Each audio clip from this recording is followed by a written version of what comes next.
Hello student, my self Abhishek Singh, your educator.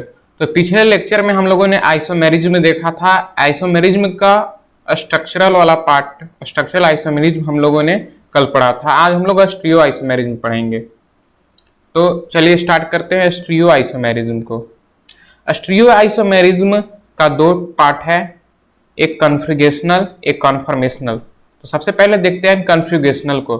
कन्फिगरेशनल isomerism में क्या होता है?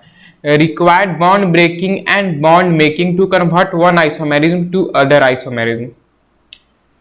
जो कन्फिगरेशनल आइसोमेरिज्म है, इसमें बॉन्ड ब्रेकिंग और बॉन्ड मेकिंग रिक्वायर्ड होता है एक आइसोमर को दूसरे आइसोमर में चेंज करने के लिए। वहीं पे अगर कन्फॉर्मेशनल आइसोमर का बात किया जाए तो वहां पे किसी तरह का बॉन्ड ब्रेकिंग या बॉन्ड मेकिंग नहीं जरूरत है वन आइसोमर को दूसरे आइसोमर में चेंज करने के लिए। तो कन्फिगरेशनल आइसोमर का फर्दर दो पार्ट में डिवाइड किया जाता है, जिसका नाम है जीआई ज्योमेट्रिकल आइसोमेरिज्म और दूसरा ऑप्टिकल आइसोमेरिज्म ओआई। तो हम लोग आज देखते हैं जीआई, कल देखेंगे ओआई, उसके बाद हम लोग कन्फॉर्मेशनल आइसोमर देखेंगे। तो सबसे पहले देखते हैं ज्योमेट्रिकल आइसोमेरिज्म। ज्योमेट्रिकल आइसोमेरिज्म का डिफिनेशन क्या कहता है?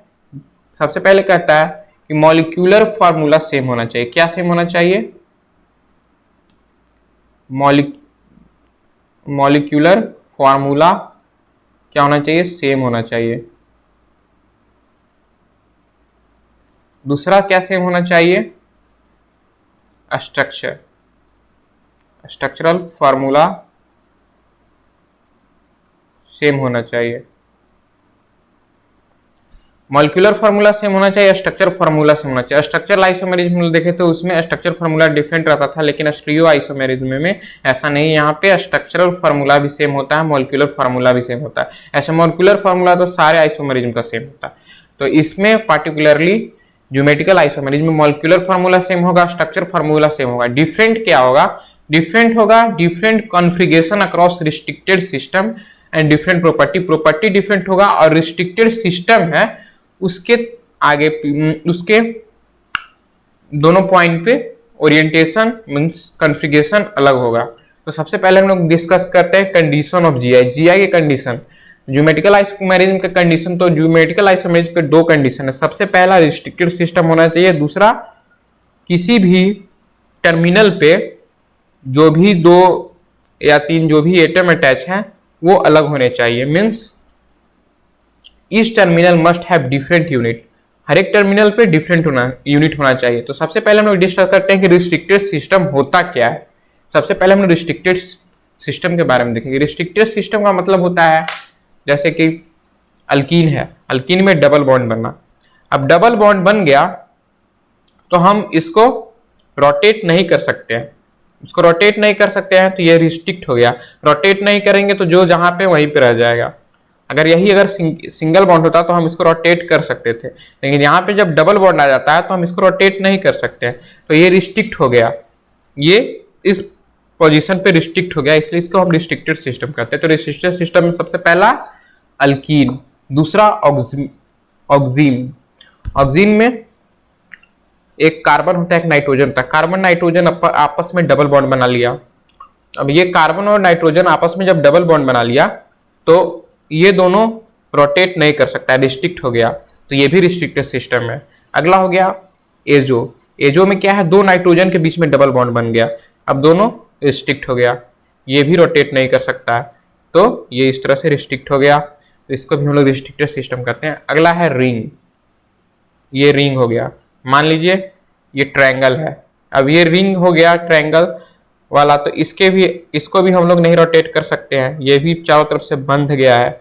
अब इसको हम चाहे इस तरह से तो नहीं कर सकते, यही अगर सिंगल था तो हम इसको रोटेट कर दिए होते। तो ये भी रिस्ट्रिक्टेड सिस्टम। तो चार तरह का रिस्ट्रिक्टेड सिस्टम। सबसे पहला अल्कीन, दूसरा ऑक्सीन, तीसरा एजो, उसका अगला रिंग। ये चार रिस्ट्रिक्टेड सिस्टम है। अगला है each terminal must have different unit. हर एक टर्मिनल पे यूनिट डिफरेंट होना चाहिए। जैसे कि देखते हैं फर्स्ट वाले में देखते हैं, इसमें ए है, यहाँ पे बी है। इस टर्मिनल पे एक ए है, एक बी है, दोनों अलग है। इस टर्मिनल पे एक बी है, एक ए है, दोनों अलग है। तो सबसे दूसरा शर्त है कि एक टर्मिनल पे दोनों अलग अलग होना चाहिए। एक टर्मिनल पे दोनों अलग अलग होने चाहिए। उसके बाद देखिए सेकंड में देखते हैं, सेकंड में भी एक ए है, एक ए है रिस्ट्रिक्टेड, ये टर्मिनल पे एक ए है एक बी है, इसमें भी एक ए है एक बी है। यहाँ पे इस थर्ड में देखते हैं, थर्ड में भी सेम, एक टर्मिनल पे एक है एक टर्मिनल पे बी है, एक टर्मिनल पे ए है एक टर्मिनल पे बी है। यहाँ पे भी एक टर्मिनल पे ए है एक टर्मिनल पे बी है। इस तरह से नहीं होना चाहिए कि मान लीजिए ये डबल बॉन्ड, ये डबल बॉन्ड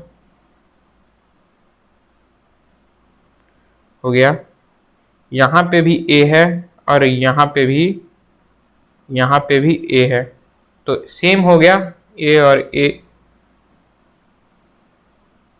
सेम नहीं होने चाहिए। तो ये हमारा रिस्ट्रिक्टेड सिस्टम में, रिस्ट्रिक्टेड सिस्टम तो है लेकिन दोनों टर्मिनल पे यूनिट सेम है, तो ये भी जीआई शो नहीं करेगा।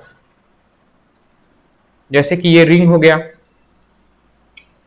6 नंबर देखते हैं, जैसे कि रिंग हो गया, यहाँ पे भी रिंग के इस टर्मिनल पे एक ए है एक बी है, तो ये भी शो करेगा। तो अब देखते हैं क्वेश्चन, कुछ क्वेश्चन देख लेते हैं।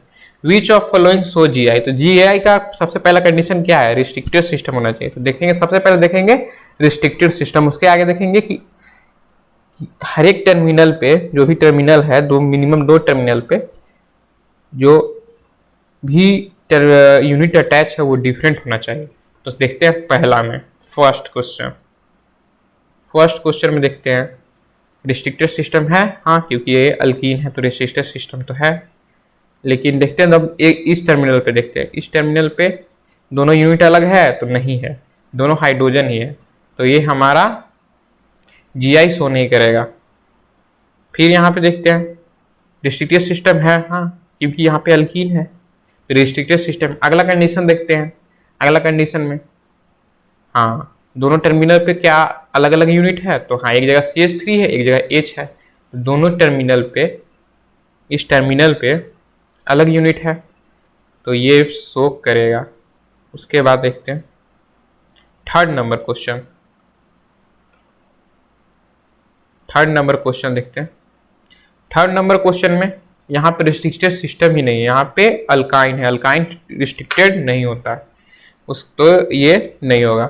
उसके आगे देखते हैं फोर्थ नंबर को जब हम थोड़े अच्छे से ड्रॉ करेंगे इस तरह का होगा। तो इसमें क्या हो रहा है, रिस्ट्रिक्टेड सिस्टम है, हाँ अल्कीन है, लेकिन उसके आगे जब देखेंगे हर एक टर्मिनल पे अलग यूनिट, तो नहीं दोनों पे हाइड्रोजन है, तो ये भी रिस्ट्रिक्टेड सिस्टम जो है वो जीआई शो नहीं करेगा।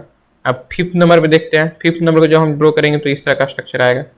यहाँ पे देखते हैं, इस पे तो सबसे पहले देखेंगे 2 जगह पे रिस्ट्रिक्टेड सिस्टम है। अब दोनों रिस्ट्रिक्टेड सिस्टम को चेक करते हैं। इस रिस्ट्रिक्टेड सिस्टम में इस टर्मिनल पे देखें, लेकिन इस टर्मिनल पे यूनिट सेम है, तो ये तो शो नहीं करेगा। इस वाले टर्मिनल पे देखते हैं, इस वाले टर्मिनल पे एक हाइड्रोजन है एक CH3 है, तो ये तो शो करेगा। तो ये वाला जगह, ये वाला रिस्ट्रिक्टेड सिस्टम शो कर रहा है, मीन्स पूरा मॉलिक्यूल जीआई शो कर रहा है। अगला देखते हैं ऑक्साइन, इसमें क्या है, हाँ अलग है। सबसे पहले देखते हैं रिस्ट्रिक्टेड सिस्टम है, तो हाँ रिस्ट्रिक्टेड सिस्टम है, कौन है, ऑक्साइन है। ऑक्साइन में क्या, तो देखते हैं टर्मिनल पे, तो टर्मिनल पे अलग अलग, एक जगह हाइड्रोजन है एक जगह CH3 है, तो ये भी जीआई शो करेगा। उसके अलावा 7th नंबर क्वेश्चन देखते हैं। 7th नंबर क्वेश्चन में ये रिस्ट्रिक्टेड सिस्टम है, तो हाँ रिस्ट्रिक्टेड सिस्टम तो है, रिस्ट्रिक्टेड सिस्टम है तो हाँ। उसके आगे देखते हैं, उसके बाद क्या चेक करेंगे हम लोग कि एक टर्मिनल पे, किसी एक टर्मिनल पे यूनिट डिफरेंट होना चाहिए, लेकिन यहाँ पे दोनों CH3 है तो ये शो नहीं करेगा। इसके बाद हम लोग 8th नंबर क्वेश्चन देखते हैं। 8th नंबर क्वेश्चन में क्या है, रिस्ट्रिक्टेड सिस्टम है, हाँ रिस्ट्रिक्टेड सिस्टम है क्योंकि ये रिंग है दोनों पे। अगला देखते हैं, अगला क्रॉस चेक करेंगे हम लोग कि यहाँ पे एक टर्मिनल पे, किसी टर्मिनल पे डिफरेंट यूनिट है, हाँ यहाँ पे डिफरेंट यूनिट, एक जगह CH3 एक H है, तो ये भी शो करेगा। उसके बाद हम लोग 9th नंबर क्वेश्चन देखते हैं। रिस्ट्रिक्टेड सिस्टम है, तो हाँ यहाँ पे रिंग प्रेजेंट है, तो रिस्ट्रिक्टेड सिस्टम तो होगा ही। रिस्ट्रिक्टेड सिस्टम है, अब देखते हैं किसी इसके एक जगह पे, इस रिंग के, तो इस रिंग पे तो चारों, इस वाले यूनिट देखते हैं, यहाँ पे भी सेम। तो यहाँ पे हमको टर्मिनल पे सेम नहीं मिल रहा है, तो ये रिस्ट्रिक्टेड सिस्टम सेम नहीं है। 10वां नंबर क्वेश्चन देख लेते हैं। रिस्ट्रिक्टेड सिस्टम है तो हाँ है। रिस्ट्रिक्टेड सिस्टम में दोनों तरफ क्या एक टर्मिनल पे अलग अलग है, तो हाँ यहाँ पे जाते हैं तो इधर जाते हैं तो OH मिल जाता है, इधर जाते हैं तो H अलग है, तो ये अपना शो करेगा। यहाँ पे क्या हो रहा था, इधर जा रहे थे तो सेम मिला था, इधर भी जा रहे थे तो सेम मिला, तो सेम जहाँ पे मिलेगा यूनिट पे सेम चीज मिलेगा तो गलत है, मतलब वो GI शो नहीं करता। अगला क्वेश्चन देखते हैं, विच कैन शो GI।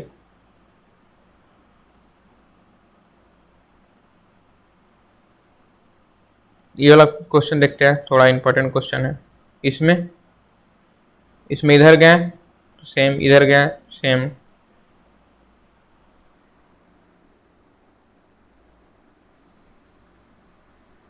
तो ये भी GI शो नहीं करेगा। अब which of following can show GI, तो इसमें से कुछ नहीं करते हैं, इसमें जल्दी में देखने में सबसे पहले एक लाइन ड्रॉ कर देते हैं और देखते हैं सिमेट्रिकल है। अगर सिमेट्रिकल है तो ये GI शो नहीं करेगा, अनसिमेट्रिकल है तो GI शो करेगा। देखिए यहाँ पे सिमेट्री प्रेजेंट नहीं है, इधर OH लगा हुआ है, इधर यूनिट डिफरेंट है, इधर यूनिट डिफरेंट है, तो ये अपना GI शो करेगा। उसमें भी वही चीज करेंगे सेम, बीच से एक लाइन खींचेंगे, देखेंगे दोनों तरफ सिमेट्री है, नहीं सिमेट्री है तो GI शो करेगा। 14 नंबर को क्वेश्चन देख लेते हैं। रिंग, यहाँ पे रिस्ट्रिक्टेड सिस्टम है तो हाँ रिस्ट्रिक्टेड सिस्टम तो 3 है यहाँ पे, एक रिंग है और 2 डबल बॉन्ड वाला है।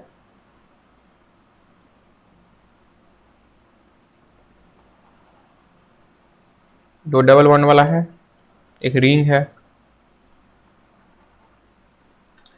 तो डबल बॉन्ड वाले में क्या है, एक रिंग है और 2 रिंग के अगल बगल अलग अलग यूनिट है तो वो शो करेगा।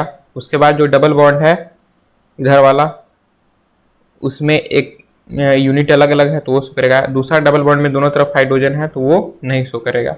तो पूरे मॉलिक्यूल में दो जगह ऐसे हैं जो GI शो कर रहे हैं, तो पूरा मॉलिक्यूल ही GI शो करेगा। उसके बाद देखते हैं 15 नंबर क्वेश्चन। 15 नंबर क्वेश्चन में क्या है, किस तरह का सिस्टम है। 50 नंबर सिस्टम में एजो है, एजो में एक तरफ फिनाइल लगा हुआ है, एक तरफ, तो दोनों सिस्टम में दोनों तरफ अलग अलग है, डिफरेंट है, तो ये शो करेगा। उसके अलावा 60 नंबर क्वेश्चन देखते हैं। 60 नंबर क्वेश्चन में देखते हैं क्या है, नहीं है। तो रिंग है तो रिस्ट्रिक्टेड सिस्टम है। अब किसी जगह पे देखते हैं, टर्मिनल पे देखते हैं कि यूनिट सेम है या नहीं है, तो हाँ यूनिट सेम है, नहीं है, क्योंकि एक जगह एक Cl एक हाइड्रोजन, एक यूनिट एक टर्मिनल पे एक ड्यूट्रॉन है, एक हाइड्रोजन के 2 रूप है, दो एक ड्यूट्रॉन जो होता है वो है, एक हाइड्रोजन है, तो ये भी शो करेगा। उसके बाद देखते हैं 17 नंबर क्वेश्चन। यहाँ पे हमको 2 रिस्ट्रिक्टेड सिस्टम दिख रहा है। दोनों रिस्ट्रिक्टेड सिस्टम के पास में देखते हैं क्या क्या है। दोनों रिस्ट्रिक्टेड सिस्टम के टर्मिनल पे अलग अलग यूनिट हैं, तो ये भी अपना GI शो करेगा। कुछ स्पेशल पॉइंट देखते हैं, जैसे हॉरिजॉन्टल, अगर वर्टिकल हॉरिजॉन्टल वर्टिकल है तो ये GI शो नहीं करेगा, और हॉरिजॉन्टल वर्टिकल हॉरिजॉन्टल है तो ये GI शो करेगा। यहाँ पे 20 नंबर क्वेश्चन, रिपल्सन के कारण क्या होगा, मॉलिक्यूल इस तरह से घूम जाएगा, सिमेट्री मिला नहीं, तो ये GI शो नहीं करेगा। उसके अलावा 21 नंबर जो हम देखते हैं उसमें भी रोटेट होकर सेम फिर आ गया, इसमें रिस्ट्रिक्टेड सिस्टम में शो करेगा। उसके बाद एक नोट्स था कि minimum 8 carbon is required to show GI across a double bond. Double bond के अक्रॉस, रिंग में डबल बॉन्ड के अक्रॉस मिनिमम 8 कार्बन चाहिए GI को शो करने के लिए, नहीं तो नहीं शो कर सकता। अब हम लोग नोमेनक्लेचर देखते हैं, नोमेनक्लेचर इन GI। तो नोमेनक्लेचर तीन तरह का नोमेनक्लेचर यहाँ पे चलता है। सबसे पहला सीस और ट्रांस, उसके बाद दूसरा होता है E और Z कन्फिगरेशन, और सीन और एंटी। तो सबसे पहले हम लोग देखते हैं cis and trans configuration. Cis and trans configuration में सीस में क्या होता है, सीस और ट्रांस कन्फिगरेशन में सीस का मतलब होता है कि सेम ग्रुप सेम साइड, और ट्रांस का मतलब होता है opposite group same group opposite side. Same group same side अगर रहेगा तो सीस यूज करेंगे, अगर सेम ग्रुप अपोजिट साइड रहेगा तो ट्रांस यूज करेंगे। तो पहले वाले क्वेश्चन में देखते हैं यहाँ पे, तो CH3 और CH3 दोनों सेम साइड है, तो इसका हम लिखेंगे सिस 2 ब्यूटेन। उसके अगले में सेम साइड नहीं है, अपोजिट साइड है, तो इसमें लिखेंगे ट्रांस 2 ब्यूटेन। उसी तरह से सेकेंड नंबर क्वेश्चन इसमें देखेंगे, इसमें CH3 और Cl सेम साइड नहीं है, हाइड्रोजन हाइड्रोजन सेम साइड नहीं है। यहाँ पे सेम साइड है तो सीस यूज करेंगे, सेम अपोजिट साइड है तो ट्रांस यूज करेंगे। तो सबसे पहले का नेमिंग हो गया सीस 1 क्लोरोब्यूटेन, क्लोरोब्यूटेन। उसके अगले का हो गया सीस ट्रांस 1 क्लोरोप्रोपेन। अगला देखते हैं EZ कन्फिगरेशन। EZ कन्फिगरेशन में E का मतलब होता है इंटीजन, J और Z का मतलब होता है जुसामर। तो E का मतलब ऐसे होता है अपोजिट और Z का मतलब होता है टुगेदर। तो जब Z अगर देखेंगे तो हायर प्रायोरिटी सेम साइड, जब 2 हायर प्रायोरिटी ग्रुप अगर सेम साइड होंगे तो हम उसको Z कहेंगे। अगर 2 higher priority group opposite side होंगे तो उसको हम लोग E बोलेंगे या E बोलेंगे।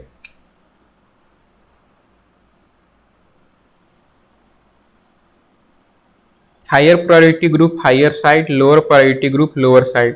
अगर higher priority group higher same side है तो उसको हम लोग Z बोलेंगे। अगर हायर प्रायोरिटी ग्रुप अगर अपोजिट साइड है तो उसको हम E बोलेंगे। सबसे पहले हम देखते हैं CPI रूल या प्रायोरिटी रूल। तो इसमें सबसे पहला पॉइंट आता है priority is directly proportional to atomic number of directly attach atom. Atomic number जिसका भी ज्यादा होगा रिंग तो वो हायर प्रायोरिटी वाला होगा। एटॉमिक नंबर जिसका ज्यादा, जैसे कि इसमें फ्लोरीन क्वेश्चन देखते हैं, फ्लोरीन और क्लोरीन। तो फ्लोरीन और क्लोरीन में क्लोरीन का एटॉमिक नंबर ज्यादा है तो क्लोरीन हायर प्रायोरिटी वाला हो गया। और ब्रोमीन और आयोडीन में आयोडीन का एटॉमिक नंबर ज्यादा है तो आयोडीन हायर प्रायोरिटी वाला हो गया। अगर तो इसमें देखेंगे हायर प्रायोरिटी वाला दोनों है, क्लोरीन और आयोडीन सेम साइड है तो हम लोग Z यूज करेंगे। अगर यही अगर अपोजिट साइड रहता तो हम लोग इसको में ई यूज करते। तो उसके बाद वाला सेकेंड वाला देखते हैं, इसमें सेम इसमें क्या है, हायर प्रायोरिटी कौन सा है, कार्बन और फ्लोरीन में फ्लोरीन। उसके अगले अपोजिट साइड में देखते हैं तो वहाँ पे कार्बन और नाइट्रोजन में नाइट्रोजन। तो दोनों हायर प्रायोरिटी सेम साइड है तो यहाँ पे हम लोग Z यूज करेंगे।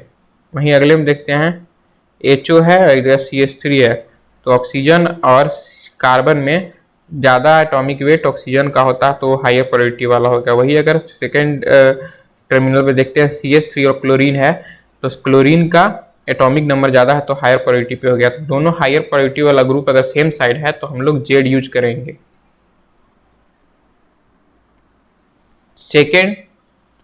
सेकेंड क्या कहता है, if first atom have same priority then atomic number of next, first atom have same then priority देखने के लिए atomic number of next atom. पहला अगर दोनों कार्बन कार्बन आ गया, दोनों हाइड्रोजन हाइड्रोजन आ गया, चाहे दोनों नाइट्रोजन नाइट्रोजन आ गया, तो फिर अगले जो उससे अटैच है उसको हम लोग देखेंगे। अगर अगला उससे नेक्स्ट जो अटैच है उसका देखेंगे, उसमें जो हायर प्रायोरिटी पे होगा उसको हायर प्रायोरिटी पे रखेंगे, जो लोअर प्रायोरिटी पे होगा लोअर प्रायोरिटी पे रखेंगे। जो हायर पे होगा जिसका ज़्यादा एटॉमिक नंबर होगा उसको हायर प्रायोरिटी पे रखेंगे, जिसका कम एटॉमिक नंबर होगा उसको लोग लोअर प्रायोरिटी पे रखेंगे। तो सबसे फर्स्ट क्वेश्चन देखते हैं। तो फर्स्ट क्वेश्चन क्या है, CH2 दोनों सेम हो गया। तो फिर आगे बढ़ेंगे, एक जगह आयोडीन है एक जगह ब्रोमीन है, आयोडीन ब्रोमीन में एटॉमिक नंबर आयोडीन का ज़्यादा होता है तो हायर प्रायोरिटी पे हो गया। इधर भी CH2 पहला तो सेम हो गया। आगे बढ़ेंगे तो एक जगह फ्लोरीन है एक जगह क्लोरीन है, तो क्लोरीन का एटॉमिक नंबर ज़्यादा होता है तो हायर प्रायोरिटी पे हो गया। हायर प्रायोरिटी अपोजिट साइड, तो हम लोग यहाँ पे E यूज कर देंगे, आसान सा है। सेकेंड नंबर क्वेश्चन देखते हैं। सेकेंड नंबर क्वेश्चन में पहले भी CH2 दूसरे में भी CH2, फिर आगे बढ़ेंगे एक जगह CH2 है एक जगह भी और CH2, उसके आगे बढ़ेंगे एक जगह CH3 है तो ये ज़्यादा एटॉमिक नंबर ज़्यादा हो गया यहाँ पे, तो ये हायर प्रायोरिटी पे आ गया।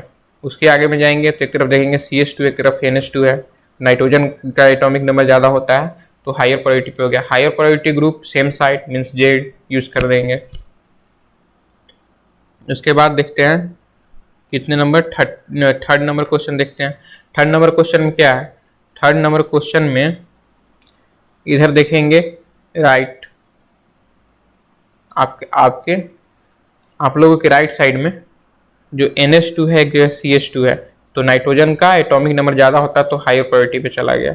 उसके बाद लेफ्ट साइड वाले देखते हैं टर्मिनल को, लेफ्ट प्लस साइड वाले टर्मिनल पे CH, एक जगह CH है, एक जगह CH2 है, एक जगह आगे फिर उसके बाद बढ़ेंगे देखेंगे एक तरफ CH2 है, इधर CH3 है, तो देखेंगे तो उसमें एक कार्बन से 3 कार्बन अटैच है ब्रांच वाला, तो 3 कार्बन जहाँ अटैच है तो एटॉमिक नंबर ज़्यादा होगा तो हायर प्रायोरिटी। जब हायर प्रायोरिटी वाले ग्रुप सेम साइड होंगे तो वहाँ पे हम लोग जेड यूज करेंगे, जूसामैन। उसके बाद थर्ड देखते हैं, the multiple bond present then consider multiple time attachment. जब मल्टीपल बॉन्ड प्रेजेंट होगा तो हम लोग मल्टीपल टाइम अटैचमेंट, अगर नाइट्रोजन 3 बॉन्ड बनाए तो 3 मानेंगे ऐसा कि एक कार्बन से 3 नाइट्रोजन अटैच है। अगर ऑक्सीजन 2 डबल बॉन्ड बनाता है कार्बन के साथ तो हम मानेंगे, ऐसा मानेंगे कार्बन और के साथ 2 ऑक्सीजन अटैच है। तो देखते हैं फर्स्ट नंबर क्वेश्चन में, फर्स्ट नंबर क्वेश्चन देखते हैं, फर्स्ट नंबर क्वेश्चन में क्या कहता है।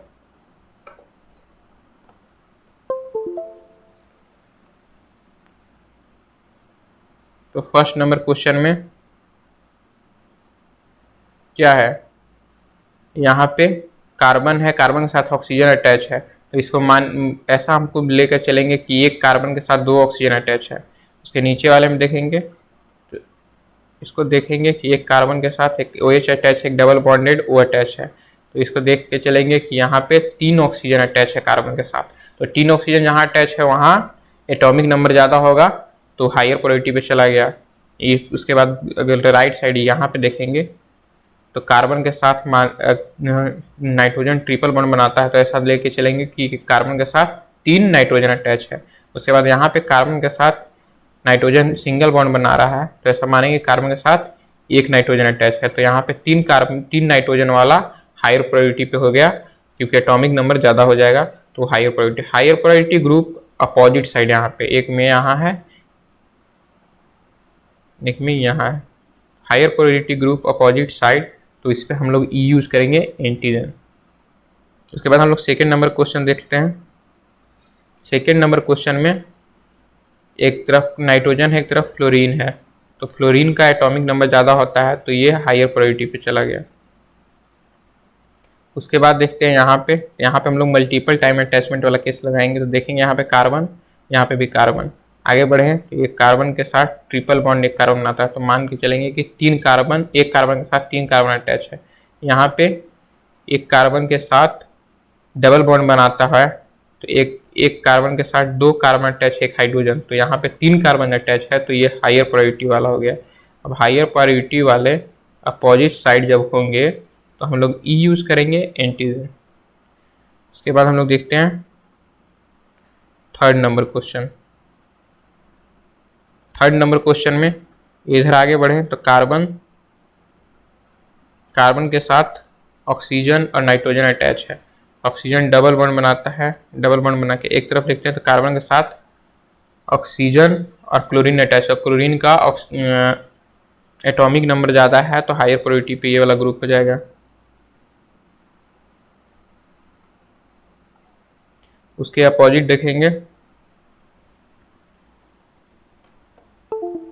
तो वहाँ पे कार्बन के साथ एक कार्बन 3 बॉन्ड बना रहा है, तो ट्रिपल बॉन्ड हो गया, तो मल्टीपल टाइम अटैचमेंट में 3 कार्बन अटैच है, एक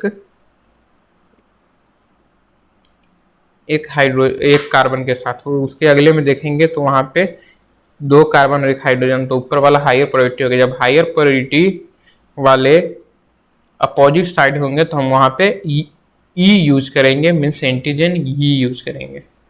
उसके बाद फिर देखते हैं, if the case of isotope priority is directly proportional to atomic number.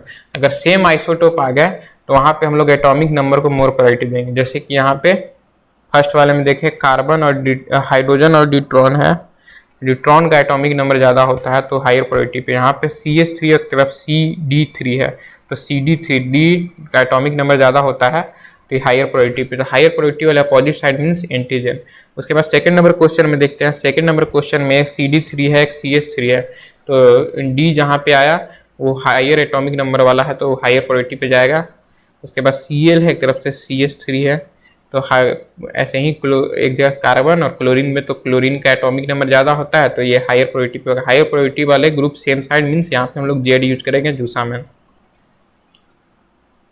Third में देखते हैं, थर्ड में कार्बन के साथ एक जगह डबल बॉन्ड नाइट्रोजन बना रहा है, एक जगह ट्रिपल बॉन्ड बना था। ट्रिपल बॉन्ड जहाँ पे बना रहा है वहाँ पे कार्बन, ऐसा मान के चलेंगे कि कार्बन 3 नाइट्रोजन को अटैच किया हुआ है, तो यहाँ पे एटॉमिक नंबर ऑब्वियसली ज़्यादा हो जाएगा, तो इसको हम लोग हायर प्रायोरिटी पे रखेंगे। सेकेंड में देखते हैं, एक जगह CH3 है, एक तरफ CH2 है, तो CH3 वाला ज़्यादा होगा, इसलिए वो हायर प्रायोरिटी पे होगा। तो हायर प्रायोरिटी अगर सेम साइड है तो यहाँ पे हम लोग जेड यूज कर देते हैं। हम लोग देखते हैं अगला सीन और एंटी। सीन और एंटी में सबसे पहले देखेंगे ऑक्साइन। ऑक्साइन को जब हम लोग एल्डिहाइड के साथ जोड़ेंगे तो एल्डो ऑक्साइन बनेगा। अगर ऑक्साइन को हम लोग कीटो के साथ रिएक्शन करते, कीटोन के साथ रिएक्शन कराते हैं तो कीटो ऑक्साइन बनेगा। तो सबसे पहले हम लोग देखते हैं एल्डो ऑक्साइन का नेमिंग। तो एल्डो ऑक्साइन में सब सीन और एंटी यूज करते हैं। सीन का यूज करते हैं हाइड्रोजन और ऑक्सीजन सेम साइड हो, हाइड्रोजन और अल्कोहल अगर सेम साइड होगा OH तो हम लोग सीन यूज करेंगे, अगर अपोजिट साइड होगा तो हम लोग एंटी यूज करेंगे। तो सबसे पहले वाले में देखते हैं हाइड्रोजन और अल्कोहल अपोजिट साइड है, OH अपोजिट साइड है, तो वहाँ पे हम लोग एंटी एल्डो ऑक्साइन यूज करेंगे। वही दूसरे में हाइड्रोजन और अल्कोहल सेम साइड है तो वहाँ पे सीन एल्डो ऑक्साइन यूज करेंगे। कीटो ऑक्साइन में हम लोग क्या करते हैं, देख के नेमिंग लिखते हैं। अगर सीन कब होता है, जब सीन में लिखना है तो हम लोग क्या करेंगे कि जो भी कार्बन मिथाइल इथाइल कीटो ऑक्साइन, अगर एंटी लिखना है तो इथाइल मिथाइल कीटो ऑक्साइन, इस तरह से मान लिखेंगे। अब एजो में अगर लोन पेयर सेम साइड है तो सीन यूज करेंगे, अगर लोन पेयर अपोजिट साइड है तो हम लोग एंटी यूज करेंगे। अब हम लोग अगला टॉपिक देखते हैं डाइपोल मोमेंट। क्या देखते हैं अगला टॉपिक, डाइपोल मोमेंट। ये भी अच्छा और काफ़ी इंपॉर्टेंट टॉपिक है dipole moment. Dipole moment means mu means क्या, डाइपोल किस चीज़ को रिप्रेजेंट करता है, तो पोलैरिटी का, किसी कंपाउंड के पोलैरिटी को ही डाइपोल रिप्रेजेंट करता है। डाइपोल मोमेंट किसी भी कंपाउंड का पोलैरिटी रिप्रेजेंट करता है। तो देखते हैं कुछ क्वेश्चन। तो सबसे पहला स्पेशल पॉइंट है electronegativity directly proportional to s character, means जिसका जितना ज़्यादा एस कैरेक्टर वो उतना ज़्यादा इलेक्ट्रोनेगेटिव। मीन्स SP में एस कैरेक्टर 50% होता है, SP2 में एस कैरेक्टर 30% होता है और SP3 में एस कैरेक्टर 25% होता है। मीन्स EN सबसे ज़्यादा किसका होगा, SP का होगा, उसके बाद SP2 का होगा, फिर SP3 का होगा। सबसे फर्स्ट वाला क्वेश्चन देखते हैं, इसमें पोलैरिटी देखते हैं, पोलर है या नॉन पोलर। इधर भी CH3 है, इधर भी CH3 है और दोनों CH3 इधर दोनों CH3 को कार्बन अटैक, ये SP2 वाला है, ये जो कार्बन है ये SP2 है, ये SP3 है। तो SP2 मीन्स जो मोर ज़्यादा इलेक्ट्रोनेगेटिव होगा वो अपने तरफ खींचेगा, तो CH3 वाले कार्बन को के इलेक्ट्रॉन को CH2 वाला कार्बन अपने तरफ तीरेगा, इसलिए इसमें साइन हम लोग इस तरह से एरो यूज करते हैं। तो दोनों तीर रहा है, इधर से भी सेम तीर रहा है, इधर भी CH3 इधर भी CH3, दोनों सेम तीर रहा है, इस तरह से तीर रहा है, दोनों का फोर्स इधर आ रहा है, इस तरह से तीर रहा है तो इधर आ रहा है, एक डायरेक्शन में कैंसिल नहीं कर पा रहा है, तो यहाँ पे पोलर होगा। मीन्स सीस अगर होगा तो पोलर होगा। वही अगर ट्रांस में इधर से तीर रहा है, इधर से तीर रहा है, दोनों तीर रहा है इस तरह से, तो दोनों एक दूसरे को कैंसिल कर रहा है तो वो नॉन पोलर होगा। जब भी ट्रांस होगा तो वो नॉन पोलर होगा। सेकेंड नंबर क्वेश्चन देखते हैं इसी में। सेकेंड नंबर क्वेश्चन में एक तरफ CH3 है, एक तरफ Cl है, इधर से खींच रहा है उधर ले जा रहा है, तो ये भी पोलर नहीं होगा, ये भी एक दूसरे को कैंसिल नहीं कर पा रहा, तो ये भी पोलर नहीं होगा, mu is not equal to. उसके बाद अगले में जब अपोजिट है तो ये भी इस तरह से खींच रहा है, ये भी तो एक डायरेक्शन में ही भाग रहा है, तो ये और ज़्यादा पोलर होगा, तो ट्रांस में भी पोलर ही होगा। Which of following is a polar, इसमें बताना है। कि कौन पोलर है कौन नहीं पोलर है। तो यहाँ पे ये डबल बॉन्ड ये इधर खींच रहा है, इधर ये खींच रहा है, तो दोनों अलग अलग है तो कैंसिल तो कर नहीं रहा है, तो ये पोलर हो गया। यहाँ पे ये खींच रहा है इधर, ये खींच रहा है इधर, तो इसमें भी कैंसिल तो हो नहीं पा रहा है, क्योंकि CS2 अगर दोनों CS2 CS3 होता तो कैंसिल कर देता है। यहाँ पे एक ज़्यादा है, एक डोमिनेंट, तब पर भी एक तरफ एक डायरेक्शन में फोर्स है, तो ये भी पोलर नहीं होगा। यहाँ पे देखते हैं, यहाँ पे ये इधर खींच रहा है, ये इधर खींच रहा है, दोनों एक दूसरे को कैंसिल कर दे रहा है, तो ये पोलर हो गया। CCl4 में एक सारे क्लोरीन अपने तरफ खींचेंगे तो ये ऑटोमेटिकली एक दूसरे को कैंसिल कर देंगे, तो ये भी नॉन पोलर हुआ। यहाँ पे भी एक Cl इधर खींच रहा है, Cl इधर खींच रहा है, एक दूसरे को कैंसिल कर दे रहा है, तो ये भी नॉन पोलर होगा। इसमें ये इधर अपने तरफ खींच रहा है, ये अपने तरफ, दोनों का रिजल्टेंट इस तरह आ गया, तो ये भी ये नॉन पोलर हो गया, ये पोलर हो गया। अब फिजिकल प्रॉपर्टी देखते हैं, पोलर प्रॉपर्टी पे ही फिजिकल प्रॉपर्टी डिपेंड करता है, तो इसी को देखते हैं। फिजिकल प्रॉपर्टी स्टेबिलिटी सबसे ज़्यादा किसका होता है, तो ट्रांस का स्टेबिलिटी सीस से ज़्यादा होता है। क्यों होता है, ट्रांस का स्टेबिलिटी सीस से ज़्यादा होता है, क्योंकि ट्रांस में पोलर अधिकतर चीज़ें पोलर हो जाती हैं, नॉन पोलर हो जाती हैं, और सीस में पोलर हो जाती हैं, इसलिए स्टेबिलिटी में ट्रांस ज़्यादा होता है। मेल्टिंग पॉइंट में ट्रांस का मेल्टिंग पॉइंट ज़्यादा होता है सीस से, क्योंकि ट्रांस को हम लोग क्लोजली पैक कर सकते हैं। देखिए यहाँ पे हम लोग इस तरह से चेयर के फॉर्म में इस तरह से रखेंगे तो ये क्लोजली पैक हो गया, लेकिन यहाँ पे इस तरह से रखेंगे तो ये क्लोजली पैक नहीं होगा, इसलिए ट्रांस का मेल्टिंग पॉइंट ज़्यादा होता है। आपस में बॉन्ड बहुत तगड़ा होता है इन लोगों में, तो इसको हम लोग जितना मेल्ट करना चाहेंगे तो मेल्ट नहीं हो पाएगा। अगर अब बॉइलिंग पॉइंट में सीस का बॉइलिंग पॉइंट ज़्यादा होता है ट्रांस के मुताबिक। उसके बाद सॉलिबिलिटी में सीस ज़्यादा होता है ट्रांस से, पोलरिटी में सीस ज़्यादा होगा polar as comparison to trans.